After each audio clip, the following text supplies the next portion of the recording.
Hey, this is Gayle with BERNINA of Naperville, and welcome to our third class for our Hogwarts So-Long. Now, tonight it's easy, it's short and sweet.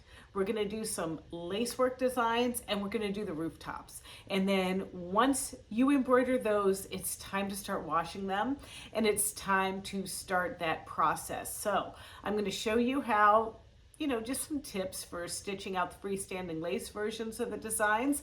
And then I'm going to show you how I do a rooftop. And then I'm going to try my best to describe to you at what level it's time to stop rinsing out the water soluble stabilizer. So come on, let's get started. Well, like I said, we're in the home stretch now, and what I have saved here is that I have a little space here that I think I can go ahead and stitch one of our freestanding lace items. And I'm going to, when I do the freestanding lace, I really do like to use 2 layers of Badge Master and 1 layer of the aqua mesh. It's just going to give the items that have a lot of just thread a little bit more oomph, right? So here we go. I'm just going to layer 2 pieces together like this. And now I'm going to bring this over to my machine and place it because, this stabilizer is precious.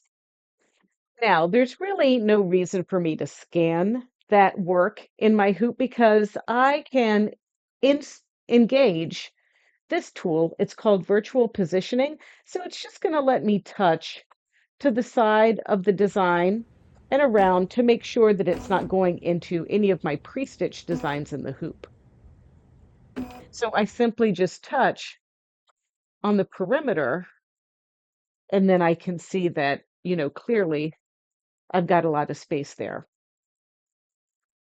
And I've brought in another design just for fun to see if maybe I can tempt fate and fit that in there too.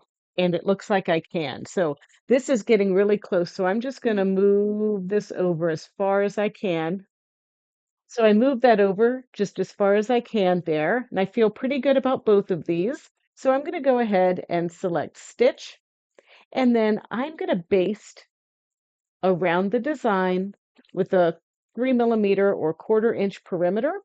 And now that's going to really let me see where this is going to stitch and it's going to hold that Badge Master on there for me.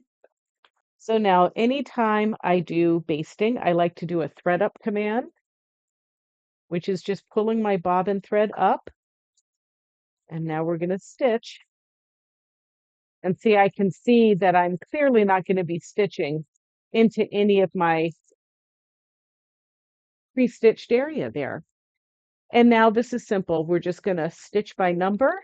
And my first color is 3274, which is what is loaded up in the machine.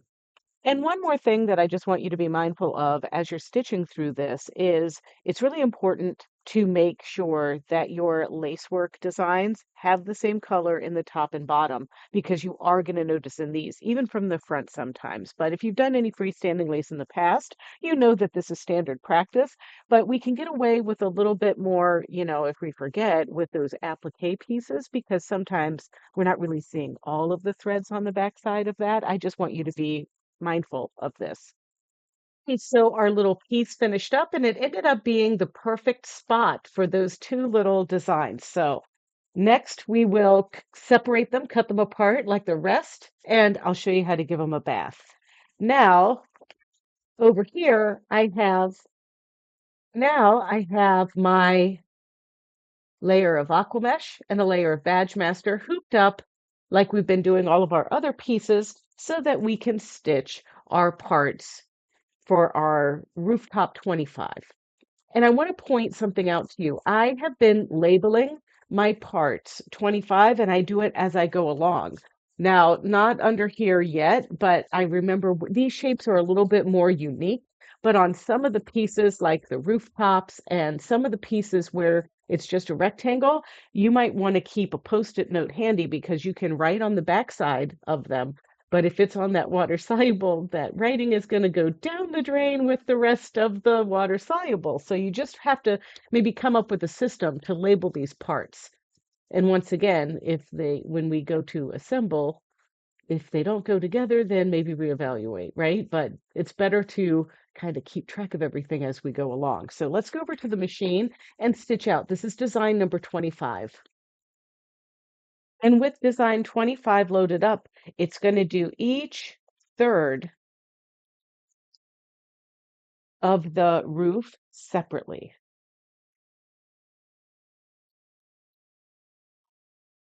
So I'll be adding the fiber form and our little pieces like this individually.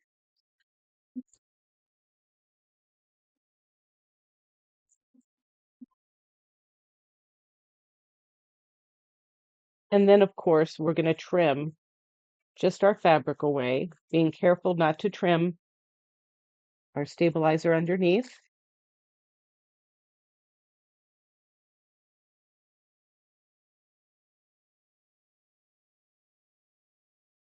And then once again, why we do these separately or why the program is done this way is so we can trim in between that little crevice there. That would be really difficult if we were trying to do this all together. And you can also see I try to use every last little scrap of my fabric.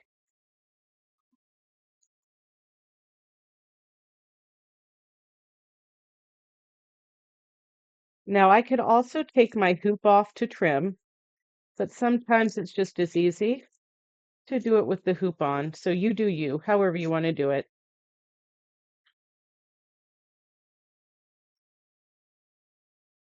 And then I'll just put the last piece into place.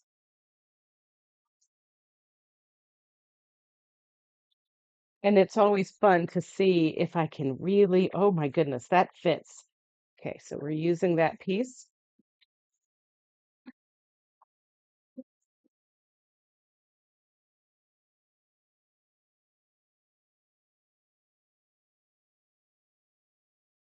So I will remove it to trim this portion.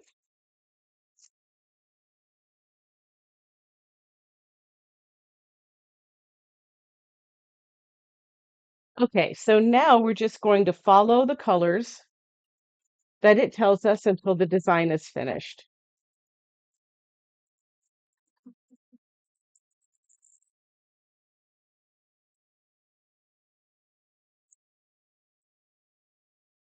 Okay, so while this is finishing stitching, let's go over and take a bath. Don't worry, you can keep your clothes on. So when I wash, I do not use any detergent or anything like that. I just simply, run it under some warm water. And when you have like little big chunks like this, you can kind of peel those off after it gets damp.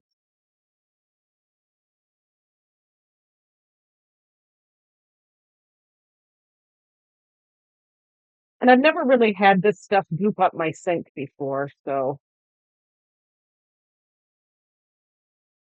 don't worry about that. But it's a little slimy feeling. And so I just want to kind of rinse it until I feel like it doesn't have these little big chunks anymore, right? Okay. So I've got like this countertop here that I just lay it on. And these are my freestanding pieces right now.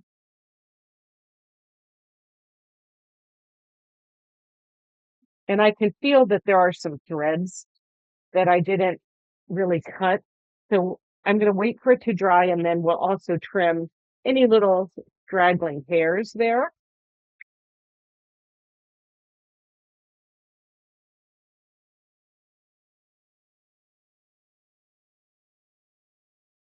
But it just takes a little patience to do this. But I mean, it does dissolve relatively easily.